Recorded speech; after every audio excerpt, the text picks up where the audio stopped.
Good morning all student. कैसे हैं आप सब लोग?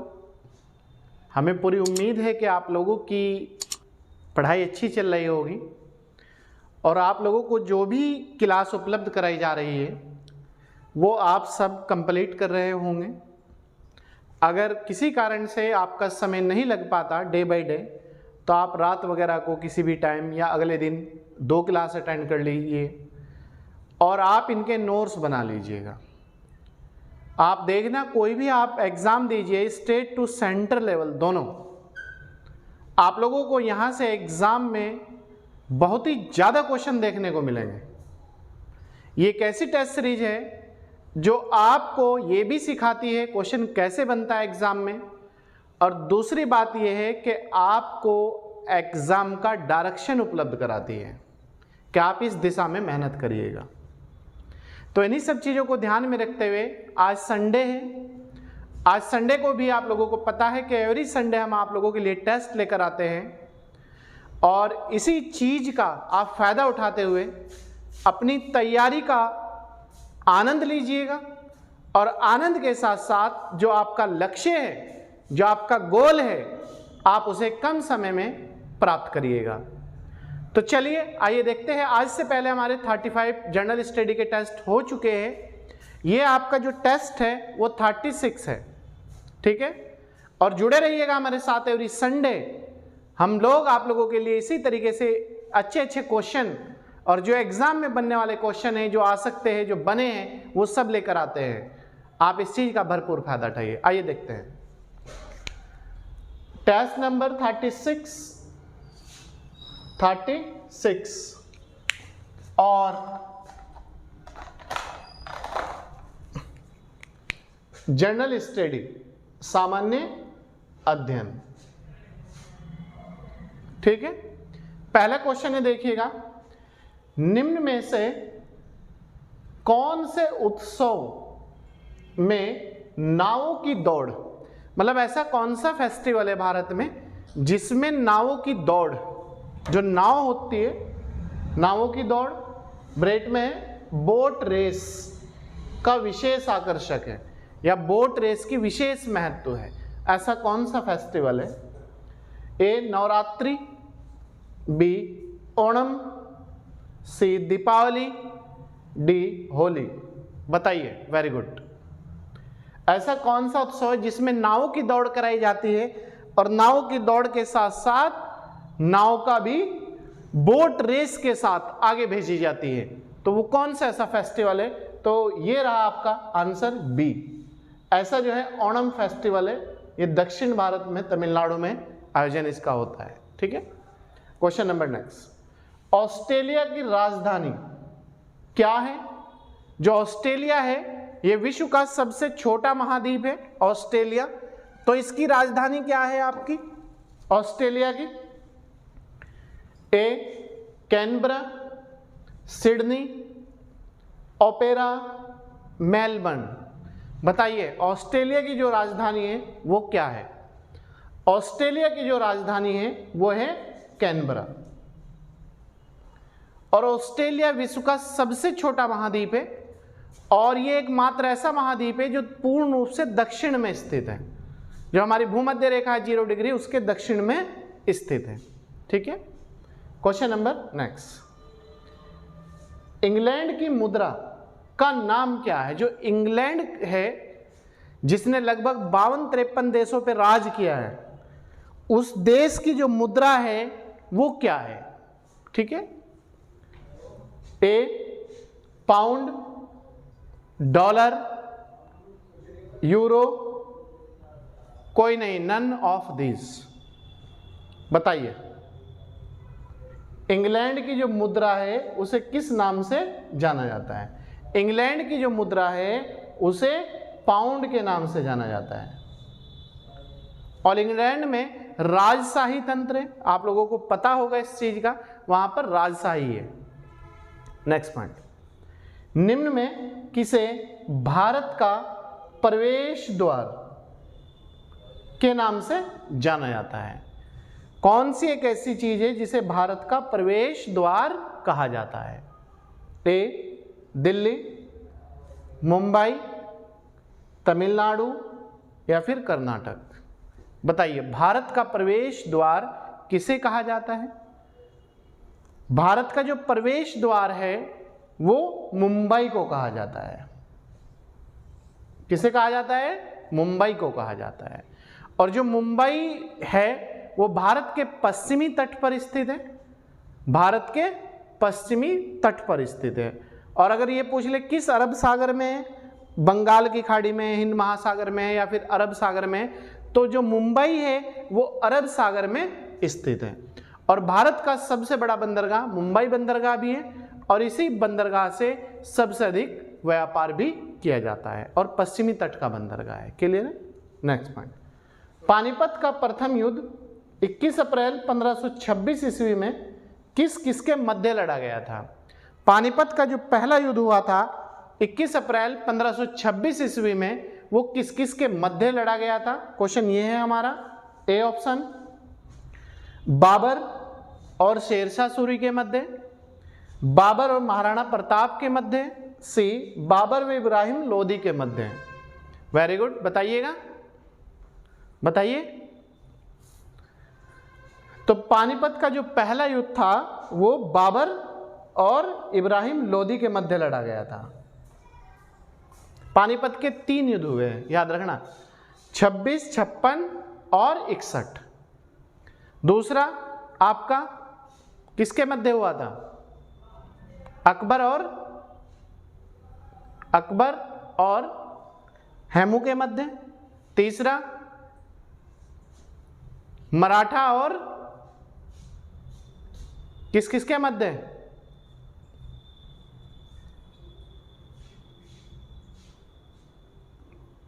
चलिए, वेरी गुड। नेक्स्ट पॉइंट हमारा, सिख और मराठों के मध्य। ठीक है, आप याद रखना। क्वेश्चन नंबर 6, भारत में अस्थाई भूमि बंदोबस्त व्यवस्था की शुरुआत किसके द्वारा की गई थी? भारत में जो land uniform permanent settlement act लाया गया था वो किसके द्वारा लाया गया था? Land permanent settlement act. इसे कहते हैं हिंदी में अस्थाई भूमि बंदोबस्त व्यवस्था। अस्थाई भूमि बंदोबस्त व्यवस्था। लॉर्ड वेलेस्ली, लॉर्ड कॉर्नवालिस या फिर विलियम बेंटिक? बताइए, अस्थाई भूमि बंदोबस्त जो व्यवस्था है इसकी शुरुआत लॉर्ड कॉर्नवालिस के द्वारा की गई थी। अंग्रेज गवर्नर जनरल थे भारत के और इन्हीं के द्वारा भारत में स्थानीय शासन की शुरुआत भी की गई थी। क्वेश्चन नंबर 7, लाख बख्श। लाख बख्श एक उपाधि थी। इसका मतलब होता है दानी स्वभाव का व्यक्ति, बड़े पैमाने पर दूसरों की सहायता करने वाला, दूसरों को दान देने वाला। इस उपाधि का मतलब किसे कहा जाता है? तो लाख बख्श की उपाधि किसे दी गई थी या किस व्यक्ति को कहा जाता है? सब एक ही बात है, अकबर को, बलवन को या फिर कुतुबुद्दीन ऐबक को? बताइए, लाख बख्श ये कहा जाता है कुतुबुद्दीन ऐबक को। इसने दिल्ली सल्तनत की स्थापना भी इसी ने की थी। ठीक है, आप याद रखेंगे। और बलवन ने भारत में लौह और रक्त की नीति का पालन किया था, कठोर नीति चलाई थी, बहुत ही ज्यादा कठोर शासक था। और अकबर का आपको पता ही है, अकबर जो है सभी धर्मों का सम्मान करता था और अकबर के शासनकाल को हिंदी साहित्य का स्वर्ण युग कहा जाता है।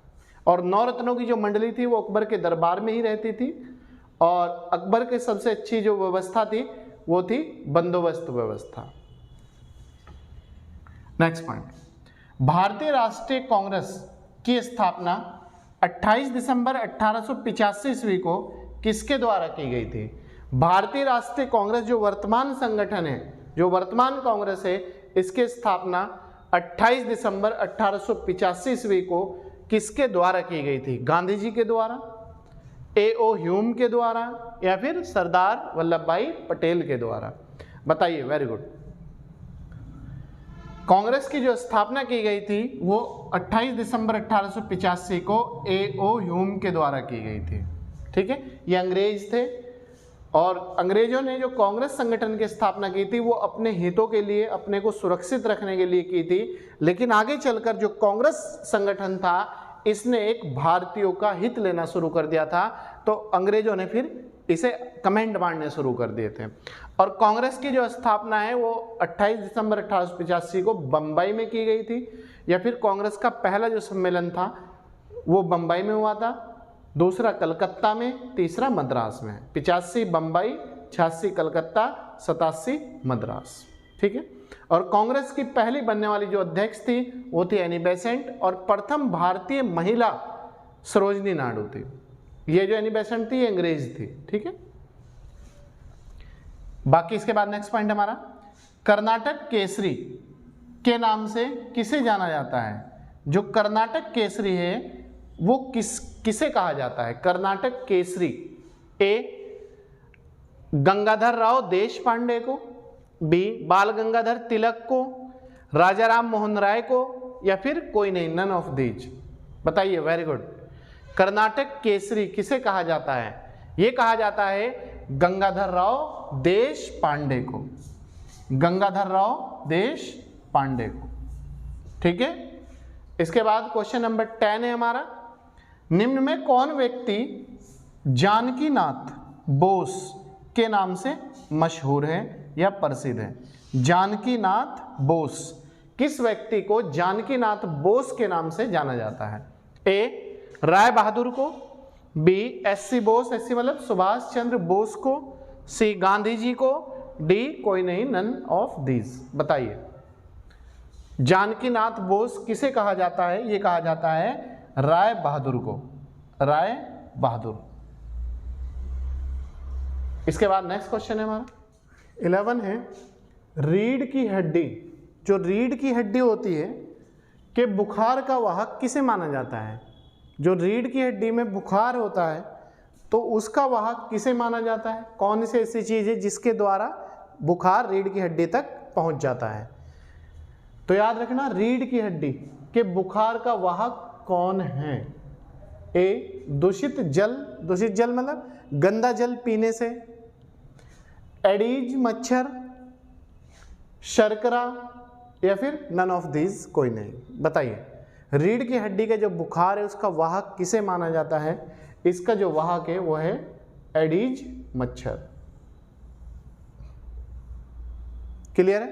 क्वेश्चन नंबर 12, दिल्ली में स्थित एम्स का निर्माण, जो ऑल इंडिया मेडिकल इंस्टीट्यूट है, उसका जो निर्माण हुआ था दिल्ली में वो किस वर्ष किया गया था? एक तो यही है कि दिल्ली में क्या एम्स है या नहीं है, तो एम्स दिल्ली में है, तो उसका निर्माण ए ऑप्शन 1956, 1947, 1961, 1971। बताइए।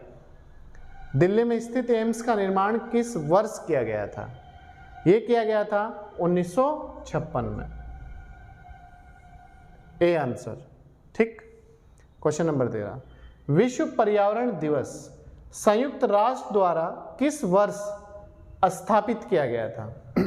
जो विश्व पर्यावरण दिवस है वो संयुक्त राष्ट्र संघ द्वारा, यूएनओ द्वारा, यूनाइटेड नेशन ऑर्गेनाइजेशन द्वारा किस वर्ष से मनाया जाना शुरू किया गया था या घोषणा की गई थी?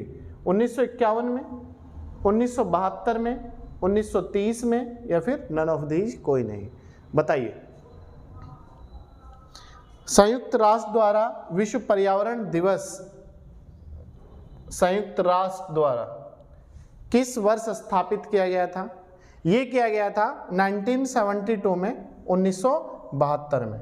Most very very important question है आपका। क्वेश्चन नंबर नेक्स्ट, उत्तराखंड में स्थित घटोत्कच व हिडिंबा मंदिर, घटोत्कच की जो माता थी हिडिंबा, उनका जो मंदिर है, तो इसे नाम अलग अलग दे दिया, घटोत्कच हिडिंबा मंदिर। तो घटोत्कच की माता का नाम था हिडिंबा, तो उनका जो मंदिर है वो उत्तराखंड में है। एक तो क्वेश्चन यही बनता है, और दूसरा ये है वो कहाँ पर स्थित है, किस जिले में स्थित है उत्तराखंड के? उत्तरकाशी में, चंपावत में, टिहरी गढ़वाल में, या फिर देहरादून में? बताइए। रामायण वगैरह में भी इसका उल्लेख मिलता है, महाभारत रामायण वगैरह में। ये जो है आपका चंपावत में स्थित है, घटोत्कच व हिडिंबा मंदिर। क्वेश्चन नंबर 15, मुल्ला पेरियार बांध किस राज्य में स्थित है? जो मुल्ला पेरियार बांध है वो भारत के किस राज्य में स्थित है? महाराष्ट्र में, उड़ीसा में, केरल में या फिर असम में? बताइए।